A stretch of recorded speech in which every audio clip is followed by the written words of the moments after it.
every hidden advantage of your skin color explained by the Stickman scientist. This will not end well. We'll get banned after this one. Here we go. We'll get banned. We'll get banned. Not a racist video. Here we go. Deep ebony skin. This skin tone represents the highest concentration of melanin that human evolution has produced. Melanin is the natural pigment in our skin that determines color and provides protection against ultraviolet radiation. It developed in regions such as equatorial Africa, where ultraviolet radiation is at its most intense. Yeah, it also comes with incredible running skills, and yeah, that's pretty much it. And unfortunately, with no water Throughout the year. In this skin type, melanin is produced in abundant quantities, creating a deep ebony appearance that sometimes carries cool or bluish undertones. This level of pigmentation protects the DNA inside skin cells, reducing the chances of mutations and lowering the risk of skin cancers caused by the sun's radiation. True, it would be less likely to get skin cancer. However, I would also assume that if you do get skin cancer, it might be much harder to detect. Because, right, it usually shows as black spots. Well, in this case, since you have a darker skin complexion, it might be significantly harder to see it, possibly. That might be a downside, though. In an environment where solar exposure was constant and severe, this was not only an advantage but a requirement for survival. Beyond its protective qualities, this skin type demonstrates remarkable efficiency in resisting the harmful effects of prolonged sun exposure while maintaining overall skin integrity. Populations in East Africa, such as the Nilotic groups, exhibit this phenotype most prominently.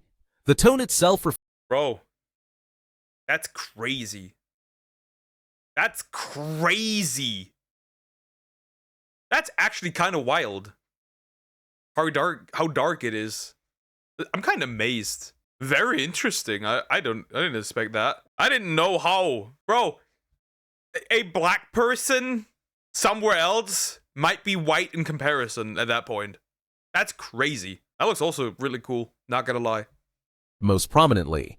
The tone itself reflects a long history of adaptation to extreme sunlight, high altitudes, and varied diets that also influenced how melanin is expressed.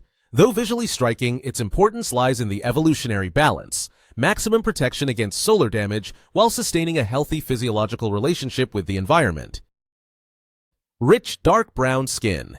This skin tone has a slightly lower concentration of melanin than deep ebony, but still provides strong protection against ultraviolet radiation. It appears as a rich, dark brown. Bro, for the previous one, those parts of Africa might be just literally what hell could be. That is dark. That is very dark. I didn't know how dark the skin could even go. Often with warm golden or reddish undertones, and is common in populations from West Africa and parts of South Asia. The abundance of melanin shields the skin from DNA damage, lowering the likelihood of mutations and skin cancers in environments where solar exposure is high. At the same time, the slightly reduced density compared to ebony tones allows for some increase in vitamin D production, giving an additional adaptive advantage in regions where sunlight is strong but variable with season or humidity. The benefit of this skin tone lies in its balance between defense and flexibility. It preserves the resilience needed to endure.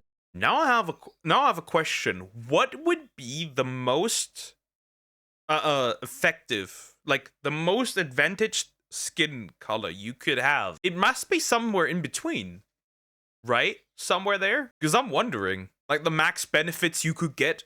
Intense sunlight while allowing the body to respond effectively to shifts in climate, altitude, or vegetation density. This made populations with rich dark brown skin especially adaptable across wide equatorial and subtropical regions. Over generations, the interplay of strong protection and moderate vitamin D synthesis shaped a tone that is both protective and versatile, securing survival in places where solar intensity was high yet not always constant. Mahogany. And they'd still be very fast. As a bonus. And can play basketball really well. Brown skin. This tone reflects a deep brown shade with noticeable reddish or copper undertones. It evolved in populations living in tropical and subtropical zones where sunlight is still intense, but not as extreme as directly along the equator. The amount of melanin here is high enough to defend the skin from harmful ultraviolet rays, preventing rapid burning and lowering the risk of long-term damage. At the same time, it is less dense than in the darkest tones, which makes vitamin D production more efficient when sunlight is present but not always at peak levels. So, a downside of dark skin in general is less vitamin D production. So, I wonder how that affects or how bad it can be. Would that mean that people in some places in Africa like have a serious vitamin D insufficiency? I wonder what the consequences of that is. But then evolutionary, wouldn't there be wouldn't you need less vitamin D because you would get less? This fine adjustment allowed people with mahogany brown skin to thrive in varied environments across Melanesia, parts of South Asia, and areas influenced by centuries of migration. The key advantage of this pigmentation is its versatility. It grants reliable resistance to solar damage while permitting a wider range of physiological responses to climate changes. Individuals with this tone often tan easily and evenly, reflecting the skin's ability to adapt quickly to different intensities of sun exposure. You know, with there's a little bit of advantage with everything. For example, the human rights get better. Sorry, that had to be said. Yeah, it's rough out here. Evolutionarily, this combination meant stronger protection than lighter tones in the tropics, but greater efficiency in nutrient absorption than the darkest tones under less predictable sunlight. The result is a phenotype finely tuned for balance, mobility, and resilience across diverse landscapes. Light golden brown skin. This tone appears as a lighter shade of brown with warm golden or sun-kissed undertones. That kind of reminds me of have you seen the little clip, the little video of like that little boy just sitting there and being like, I love myself. I may look like a burned chicken nugget, but I still love myself. That's what this reminded me of. It emerged in populations living in regions such as the Mediterranean, North Africa, and parts of South Asia, areas where sunlight is abundant but moderated by distinct seasons. The melanin level provides enough protection against burning while still allowing efficient production of vitamin D, an essential nutrient for bone strength and immune function. This equilibrium between shielding and absorption reflects an evolutionary adjustment to climates with both high solar exposure and periods of reduced intensity. An interesting feature of this tone is its ability to tan quickly and evenly without significant risk of burning, which acts as a dynamic response to shifting levels of sun. Over generations, this created an advantage for populations that lived in environments mixing hot summers with cooler, less sunny winters. The adaptability of light golden brown skin allowed people to remain protected during intense sunshine, yet thrive nutritionally when light was weaker. This balance demonstrates. Okay, so this might be the most effective one out of those because you get you're still protected enough, but you also get enough vitamin D that you need. Some good slop every once in a while can be good. True and real. Demonstrates how subtle changes in melanin distribution can produce a phenotype finely tuned for resilience across contrasting seasons and landscapes. Olive-toned skin. Olive-toned skin is distinctive for its neutral base mixed with greenish, yellow, or gray undertones, often making it appear to change with lighting. This adaptation is most common in southern Europe, the Middle East, North Africa, and some parts of the Andes. The level of melanin here is moderate, striking a balance between protection from strong sun and responsiveness in cooler or cloudier seasons. Its pigmentation is sufficient to shield against ultraviolet rays, but light enough to sustain effective vitamin D synthesis when solar intensity drops. This trait offered an advantage in regions with variable climates, where populations needed to adapt to both sunny summers and colder, less radiant winters. A remarkable aspect of olive-toned skin is its camouflage effect. Because of the camouflage, is that what you talked about lighting? I don't know, I think I missed this DLC. I've gotten a sunburn thrice in 5 months. I haven't gotten a single sunburn this year. I think I haven't gotten a single sunburn in like 3 to 4 years, in fact. Neutral shifting undertones, it can appear darker in strong light and lighter in shade, reducing the risk of overexposure and helping maintain consistent vitamin D levels. Populations carrying this trait often lived at crossroads of continents where migration and mixing were constant, making this skin tone a reflection of both adaptation and genetic diversity. Evolutionarily, the olive phenotype is a model of flexibility. robust enough to resist solar damage, yet optimized for survival in transitional climates where extremes of sun and cold alternate over the year. Warm beige skin. Warm beige skin sits between light brown and fair, with a neutral base that can lean slightly pink, golden, or gray, depending on genetic background. It is common in southern and eastern Europe, parts of Latin America, and Well, Italy. I guess that makes sense. That explains a lot from my skin tone, I guess. Okay. That explains a lot. Also interesting, we got, obviously, Spain. Wait. So this is the skin color of the Latina baddies. Okay. We got Russia, Belarus, Poland. Okay. Turkey as well. Sure. Italy, yeah, that makes sense, obviously. Montenegro, I don't know how to pronounce it. Albania, Greece as well. Bosnia, okay. Would I call it that? I think Russians are a little lighter. regions of West Asia. The melanin levels here are lower than in olive tones, offering less built-in sun protection, yet still more than the fairest complexions. This balance was shaped in environments with marked seasonal cycles, places where populations faced both long periods of weak sunlight and bursts of stronger summer sun. The skin needed to adjust efficiently to both conditions. But Russia? Interesting. What makes this tone especially advantageous is its adaptability to moderate UV exposure. It tans with relative ease, creating a protective layer during sunny months, while in colder or less sunny periods it allows greater absorption of ultraviolet rays for vitamin D production. This flexible response reduced the risk of deficiency-related conditions such as rickets in populations living farther from the equator.